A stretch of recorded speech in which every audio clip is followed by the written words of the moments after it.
Calvert upper ഡെക്കിന്റെ അടിയിലുള്ള സ്ലാബിൽ തിങ്കളാഴ്ച രാത്രി അദ്ദേഹം ഒളിച്ചു കിടന്ന അതേ സ്ലാബിൽ കയറി കിടന്നു. ഈ രണ്ടാൾക്കാർ മുകളിലോട്ട് പോയപ്പോൾ അദ്ദേഹം സ്ട്രോങ് റൂമിന്റെ ഭാഗത്തേക്ക് പോയി. അദ്ദേഹം കണ്ടത് ഒരാൾ അവിടെ വർക്ക് ചെയ്തുകൊണ്ടിരിക്കുന്നു.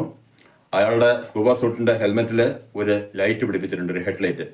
അതിൽ നിന്ന് വരുന്ന ലൈറ്റാണ് കാണുന്നത്. സ്കൂബ സൂട്ടിലേക്കും ഈ ബോട്ടിൽ നിന്നുള്ള എയർ പൈപ്പുകളും മറ്റ് കേബിൾസും എല്ലാം വരുന്നുണ്ട്. മുകളിലുള്ള പല സാധനങ്ങളും കൺട്രോൾ ചെയ്യാനുള്ള സ്വിച്ചിന്റെ കേബിൾസ് എല്ലാം ആ സ്കൂബ സൂട്ടിലേക്ക് വരുന്നുണ്ടെന്ന് അദ്ദേഹം മനസ്സിലാക്കി. പെട്ടെന്ന് ആ മനുഷ്യൻ ഒരു കയർ വലിച്ചു.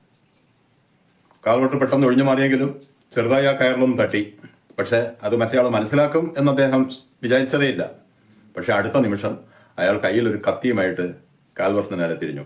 കാൽവർട്ട് ആ ഹെഡ്ലൈറ്റിന്റെ വെളിച്ചത്തിൽ അയാളുടെ മുഖം വ്യക്തമായി കണ്ടു. അത് ക്വിന്നായിരുന്നു.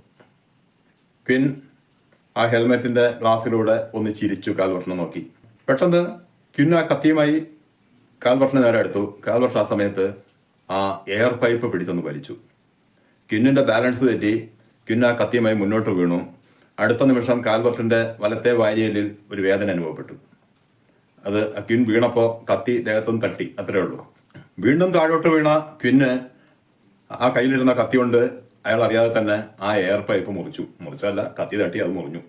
അടുത്ത നിമിഷം സംഭവിക്കുന്ന നമുക്ക് ഊഹിക്കാമല്ലോ.